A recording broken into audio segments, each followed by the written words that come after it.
Nothing in this podcast is intended as investment advice, and the people in this podcast may hold positions in the stocks they talk about. Do not buy any investment based solely on a tip or recommendation. Please do your own research.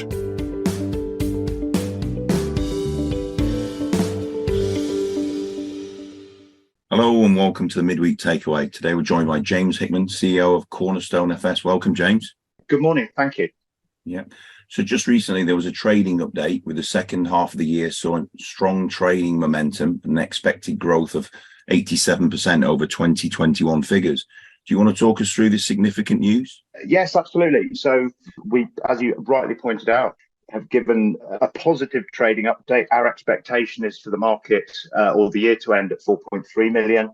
What I'm really pleased about is the fact that the majority of this growth is organic. So we've seen 60%, 67% of that 87% organic. And that really is a testament to the focus on sales that we've had, the bringing in of the Pangea team to run that and run those sales. So very, very pleased with that, and we want that momentum to continue through to 2023. And as I mentioned, there is a very, very strong focus on the sales and the revenue side of things. So that gives us a good picture. James, tell us a little bit about yourself. Obviously, you've just taken over as CEO of Cornerstone. So give us an idea of your background and what you plan to do with Cornerstone. Absolutely. So I've spent the last 25 years plus in financial services, more specifically within FX and payments. I was managing director of a privately held company called Caxton FX. Within Caxton, very much payments, FX and cards. I launched it's actually one of the UK's first prepaid currency card programs, very much aimed at consumers who are travelling overseas, going on holiday, sort of a replacement for travellers' checks, actually. But back in those days, back in 2007, it was very much, we can't cash a travellers' check. And this was a fantastic sort of substitute replacement, tremendously successful. I then moved on to a business called FairFX that's actually a listed business now called Equals PLC. I was there for five odd years as Chief Commercial Officer, predominantly around mergers and acquisitions. So we acquired a few businesses while I was there. Business grew significantly. And again, that business very much around international payments and cards, with more of a business-to-business focus. And then most latterly, with a Dublin-based fintech called Fire Financial Services, very much around open banking, and the payments aspect of open banking. So Fire was a technical service provider for some very large enterprise type customers implementing their open banking strategy. Okay. I tell you what, travellers' checks took me back a few years. Yeah, well, you don't see them anymore. You don't see them anymore. But it was, it got to a stage where no one accepted them. Unless you, I think, in Switzerland, and they were a complete pain in the arse to cash. So either you took physical banknotes and cash and whatever, and there was airport exchange rates, as you probably know, are notoriously expensive. So there really wasn't a middle ground. So the currency cards and there are plenty of programs out now, have really solved that and provided a good solution for consumers. Yeah, you say airport transfer or FX places. I mean, what do they say? Dick Turpin wore a mask. It's like absolutely. Well, you saw. We saw the dollar strengthen very, very rapidly a few weeks ago, and I suspect at the airport, they were offering parity, so £1 to $1. I bet with the commission fees, I bet it was even lower. I bet it was like precisely. Yeah, absolutely. No, so it was certainly an innovative and has been an innovative way of solving that problem. Okay, very good. So we put ourselves in a situation. You, CEO of Cornerstone, taking over it's definitely not a sinking ship, but taking over something that has obviously performed very badly on the stock market since it came to market in April 2021. We can't deny that. So, but at the same time, it looks like we're in a situation where 2023 could really be, turning the corner, literally, pun intended, for Cornerstone. And effectively, looking at the figures that you produced, £4.3 million worth of revenue, that equates to about 2.67 million of sort of gross cash flow, if you like. Where does that leave us in a business? When are we going to be EBITDA positive, either by organic or acquisition? I sort of saw from the RNS that you're not in a rush to buy anybody else right now. You're going to go try and get this ship making money before you move any further. Is that a fair summation or not? I think that's a very fair summation. I mean, for two reasons. Now, the sort of the acquisition strategy is certainly very relevant and still true. It's a very, very fragmented industry. The challenge, obviously, a business or Cornerstone specifically has within the share price, acquiring business and diluting existing shareholders at this level, obviously is not optimum. So whilst there are opportunities out there, I think it's really for the people rather than the businesses. And obviously we don't need to acquire people in the traditional sense of acquisition. So I think, the acquisition strategy, while still, as I say, relevant, is very much on the back burner at this stage, whilst we focus on getting the revenue and going to cash positive. And sort of to answer that question, specifically, I'm probably not allowed to say, but very much our focus and our stated 12-month goal is to get within 2023 cash positive and EBITDA positive. Okay, which basically means what you've got at the minute is a decent business. I mean, if we look at your revenue of 4.6 million, effectively your business value is working on about 0.8 of times your revenue, which for a growing business seems ridiculously cheap. Obviously, there's no profit yet, but ultimately, you got to be measuring the company on its revenue and how things are going, and that seems a bit crazy, to be honest.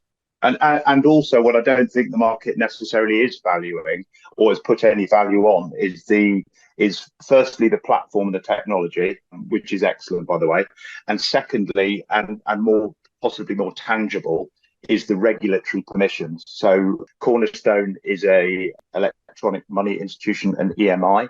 And actually obtaining one of those now from the FCA is a minimum 2-year cycle. So actually, intrinsically, there is some value just from the regulatory permissions alone. Yeah, regulatory permissions and the revenue is significant for its market cap. I mean, 3.36 million of market capitalization at 7p here, and 4.3 million revenue. Granted, you're not yet profitable, but with a 61% margin. I mean, tell me how you've managed to get 61% margin on that money, because that's significant margin in this marketplace, I would imagine.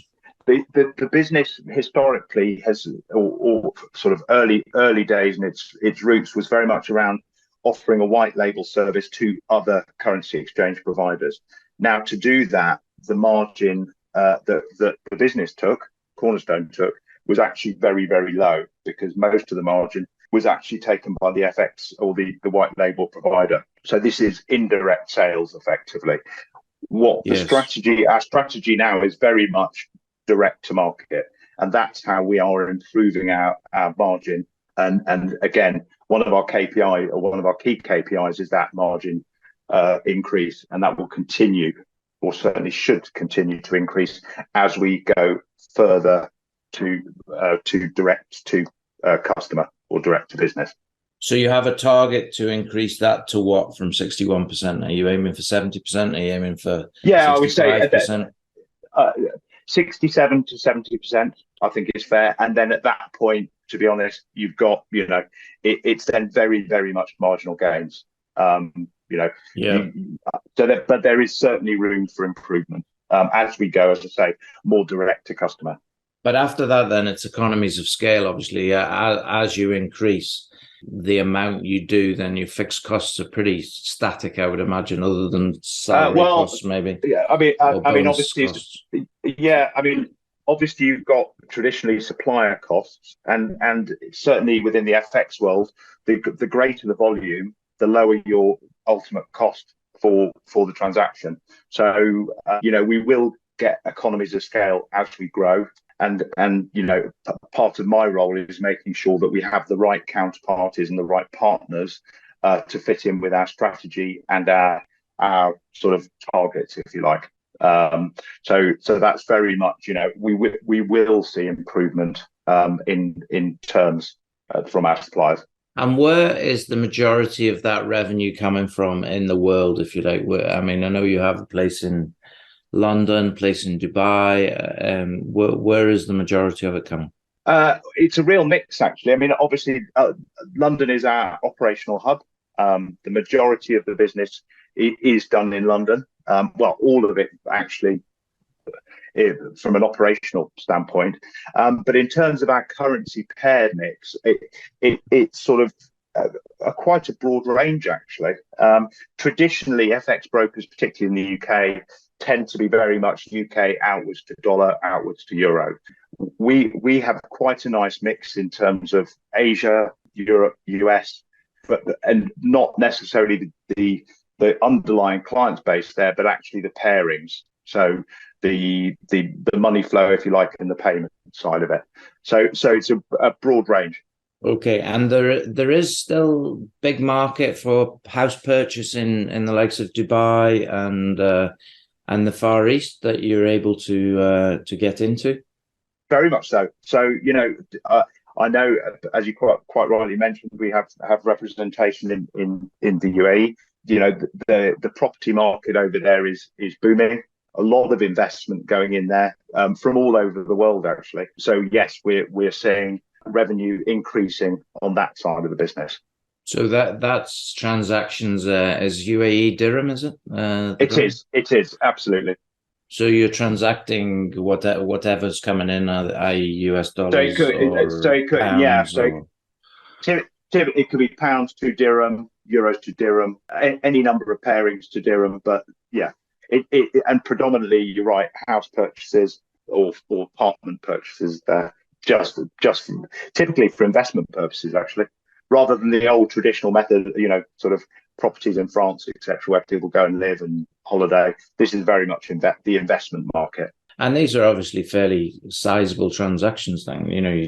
Even if it's only a deposit for an apartment in Dubai, it's going to be a significant amount, you would imagine.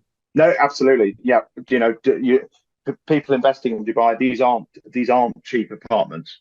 So you're absolutely right. They are sizable. Just the deposit alone, is significant. Okay, very good. So give us 3 reasons why we should put you on the watch list or buy you. Why would you want to do that? So I think going back to our very short-term goal as a business, to be cash positive within 12 months, how are we going to do that? Growing the revenue, the obvious one. Controlling the costs. Again, we're very, very focused on cost control within the business. And improving ways of working. So, improving the processes that we utilize to a certain degree, more automation, and ultimately, getting to that goal of cash positive. So there's an opportunity here, certainly to put us on the radar, if it's only just to watch, to see the business grow from where we are today into a profitable, sustainable business. I mean, the other thing I think it's probably worth mentioning is we've now brought in quite a lot of experience or significant experience within the business. They're worth saying, there's been some quite significant changes over the past 6 months in terms, certainly at the board level. That is now stopped, and I've got 2 new non-execs, John Burns, starting in 1st of December, who is ex-Financial Conduct Authority. He was very prominent on the Payments Council and the UK clearing system. So huge experience, and very much on the compliance side of things. And as we all know, in financial services business, compliance is ever growing and ever more important. So I felt very strongly that the compliance aspect of the business, in fact, any financial services company would be honoured to have someone like John Burns on the board. But having his experience and capability, and guidance will be invaluable.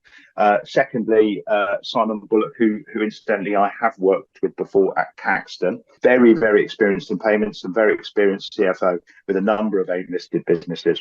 So strengthening the board and actually reducing slightly the number of heads on the board. So again, go back to cost control. And with our non-executive chairman, Gareth Edwards, again, hugely experienced and legally qualified. So I do feel we've got a nice range of experience now within the board to take us forward. And then on the exec team, finally, again, the very experienced people. You know, the culture within the business is fantastic now. Everyone is up for the challenge. As a group of individuals, we're all striving forward to make this happen.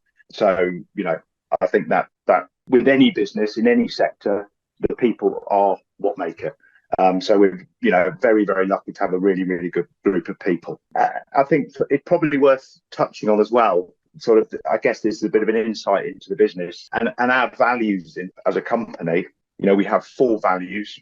The first one is always putting the customer first, and that means everything that we do, whether that's, you know, on the international payment side, whether we're developing a product, whatever, it's always putting the customer first. And that's what I'm very, very focused on is giving an excellent level of customer service to make sure that A, we retain our customers, and B, they recommend us to other people. We're very transparent with internally and externally.